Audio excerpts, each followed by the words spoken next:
Assalamualaikum warahmatullahi wabarakatuh. Selamat pagi anak-anak. Bagaimana kabarnya hari ini?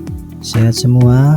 Semoga semuanya dalam keadaan sehat walafiat. Amin.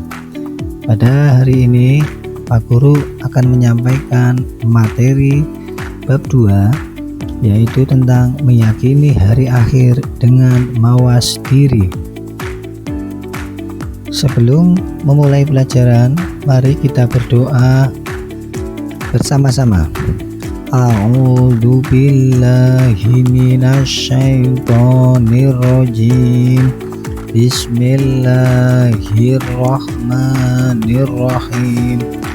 Raditu billahi rabbah wa bil islami dina wa bi Muhammadin nabiyya wa rasula.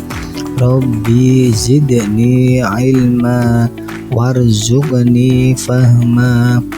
Artinya, kami ridho Allah subhanahu wa ta'ala sebagai Tuhanku, Islam sebagai agamaku, dan Nabi Muhammad sebagai Nabi dan Rasul. Ya Allah, tambahkanlah kepadaku ilmu dan berikanlah aku pengertian yang baik. Tujuan pembelajaran hari ini mendeskripsikan pengertian iman dan dalil iman kepada hari akhir, mengidentifikasi macam-macam nama kiamat, mendeskripsikan gambaran peristiwa kiamat kubro dan kiamat sugro, mengklasifikasikan kehidupan yang dialami manusia setelah hari kiamat, mawas diri sebagai salah satu bentuk keimanan kepada hari akhir. Pengertian dan dalil iman kepada hari akhir. Iman kepada hari akhir adalah keyakinan dan membenarkan dalam hati bahwa dunia akan berakhir, seluruh makhluk akan dibangkitkan dari kematian, dan akan ada kehidupan kekal di akhirat untuk pertanggungjawaban atas perbuatan di dunia. Dalilnya antara lain adalah Quran Surat Al-Hajj ayat 7 yang menyatakan bahwa hari kiamat pasti datang dan Allah akan membangkitkan orang-orang yang ada di dalam kubur, serta Quran Surat Al-Mu'minun ayat 15 yang menjelaskan tentang kematian dan kebangkitan di hari akhir. Jenis hari kiamat. Para ulama mengelompokkan kiamat menjadi dua, yakni kiamat sugro dan kiamat kubro. Kiamat sugro pengertiannya adalah kiamat kecil. Pada kiamat sugro hanya bagian-bagian tertentu yang mengalami kehancuran.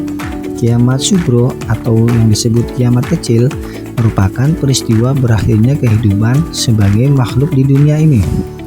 Yang kedua ada kiamat kubro.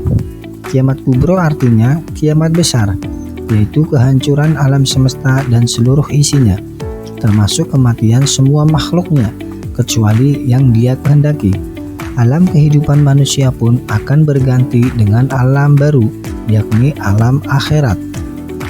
Gambaran kiamat secara tersurat dalam Al-Quran. Malaikat Israfil meniup sangkakala untuk kali yang pertama. Semua makhluk akan mati, dijelaskan dalam surat Az-Zumar ayat 68. Langit menjadi terpecah belah seperti dijelaskan dalam surat Al-Muzammil ayat 18. Manusia seperti anai-anai yang berterbangan dan gunung-gunung dihambur-hamburkan, dijelaskan dalam surat Al-Qari'ah ayat 4-5. Terjadi goncangan yang dahsyat dan bumi mengeluarkan beban yang berat, disebutkan dalam surat Al-Zalzalah ayat 1-2. Peristiwa dan tanda-tanda kiamat sugro dan kubro. Tanda kiamat sugro, peristiwa kematian, bencana alam, maraknya perzinaan, meningkatnya kejahatan seperti pembunuhan, korupsi, krisis ekonomi, meningkatnya pergaulan bebas. Tanda-tanda kiamat kubro, munculnya Dajjal, turunnya Nabi Isa bin Maryam, munculnya Imam Mahdi, keluarnya Ya'juj dan Ma'juj, matahari terbit dari sebelah barat, munculnya awan hitam, munculnya dabah atau hewan melata pada pagi hari. Rangkaian peristiwa kehidupan di akhirat. Ada Yaumul Barzah yang artinya alam kubur yang menjadi batas antara alam dunia dan alam akhirat. Yaumul Ba'ats artinya hari dibangkitkannya semua manusia dari alam kubur. Yaumul Mahsyar artinya hari dikumpulkannya seluruh manusia setelah dibangkitkan dari kuburnya. Yaumul Hisab, hari perhitungan amal perbuatan manusia selama menjalani hidup di dunia. Rangkaian peristiwa kehidupan di akhirat. Yaumul Mizan artinya hari ditimbangnya amal perbuatan manusia ketika di dunia. Yaumul Jaza artinya hari dibalasnya amal perbuatan manusia. Surga dan neraka, bagi yang beramal baik akan masuk surga, dan sebaliknya bagi yang beramal buruk akan masuk neraka. Mawas diri sebagai hikmah dari iman kepada hari akhir. Mawas diri adalah kemampuan untuk mengelola respon sosial dalam konteks kehidupan nyata, menyesuaikan tindakan Anda dengan budaya, lingkungan, dan kebiasaan orang lain. Sikap ini mencerminkan kehati-hatian dan kewaspadaan terhadap situasi tertentu dengan tujuan mencegah terjadinya konsekuensi negatif. Sifat mawas diri ditunjukkan dengan cara sebagai berikut: menghilangkan sikap sombong, menghindari perbuatan tidak terpuji, dan senantiasa berbuat baik kepada sesama manusia. Berperilaku adil dalam kehidupan di dunia ini, termasuk adil terhadap Allah Subhanahu wa Ta'ala, dengan mengutamakan ibadah dibandingkan hal-hal lainnya yang bersifat duniawi. Hindari perbuatan yang tidak diridhoi Allah Subhanahu wa Ta'ala, dan senantiasa berdoa kepada Allah Subhanahu wa Ta'ala agar senantiasa diberi kebaikan di dunia dan akhirat.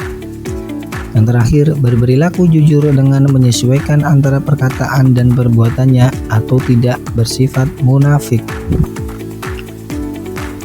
Baik anak-anak, Bapak akhiri pertemuan pada hari ini. Jazakumullah khairan katsiran. Assalamualaikum warahmatullahi wabarakatuh.